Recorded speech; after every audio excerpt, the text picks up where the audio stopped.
Hello and welcome back to Gar1onriva's Top 5. Today I'm going to be talking about my top 5 webcomics. Given that I spend a lot of my time on the internet, I read a fair few webcomics, and here are the 5 that I think are best overall. 3 things to remember. First of all, these are my personal opinions, so please don't tell me I'm wrong.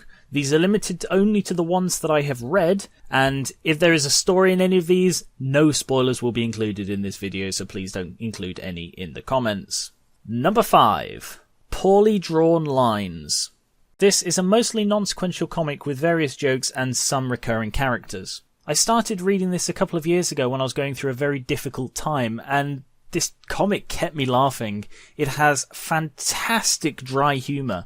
I can just picture the delivery of these, and it's just all flat as hell, and I love it. The art style is simple, but still I find quite effective. It's also updated quite often, so if you fancy a laugh, favourite this webcomic linked in the description and check it every so often. Number 4. Concerned. This is a story-based Half-Life 2 comic made in Gmod. It follows the story of Froman, not Gordon Freeman, and is a clever, funny and really referential story. It is now completed. It was finished quite a few years ago, and I've read the whole thing through 2 or 3 times, probably about the same number of times I've actually played Half-Life 2. I would say that this is mostly for Half-Life fans, as it follows the story of the game and does contain spoilers for the game, but I don't think you have to have played Half-Life 2 to understand what's going on. Number 3. The Gamer Cat.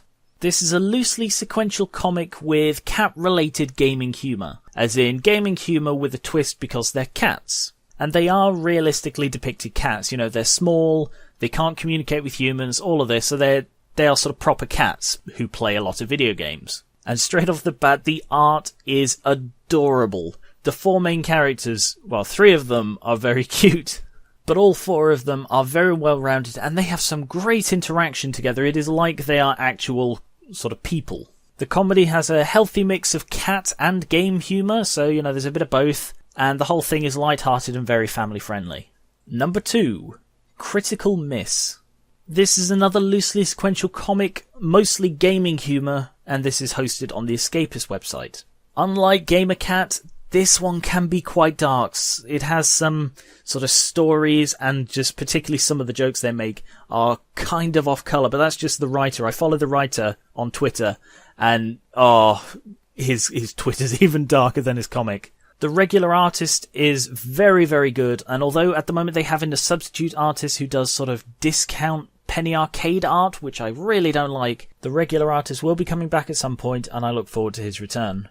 Aside from the kind of dark gaming humour, they make a lot of topical and self-derogatory jokes, and I just enjoy the humour of Critical Miss. Also worth checking out is their other comic, Erin Dies Alone, which is what the normal artist has gone off of Critical Miss to work on. I won't talk about that one here, but I'd say it's worth checking out. And finally, number 1. VG Cats. Once more, this is a loosely sequential gaming comic. Yeah, I know, a bit of a theme. But I absolutely love this comic. I discovered it, at least 5 or 6 years ago, and I've loved it ever since. Like Gamer Cat, this has 2 cat protagonists, but instead they're anthropomorphic cats, who are sort of living in the human world, wear clothes, interact with humans, all of this. There's also a bit of a sort of reality bending element, by which I mean sometimes the comics take place with the characters in the games, and it's sort of never clear if they're playing the games or if they're sort of in the games, etc. Also interesting to note is the Leos, what I call the tabbies in Slime Rancher, are inspired by one of the protagonists of VG Cats. It really has some beautiful art, and I have, I think, 4 VG Cats posters that I sometimes have up, and one of my favourite t-shirts is a VG Cats shirt.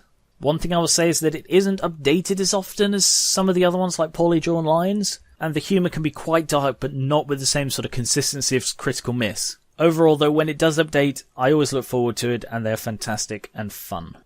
And that is all for my top 5 webcomics. Was there anything you thought I missed? Did I include anything you disagreed with? Or if you have any suggestions for future top or bottom 5s, please let me know in the comments below.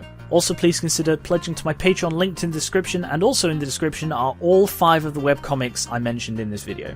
Thank you very much for watching, thank you to the webcomic creators for all their work, and I will catch you later.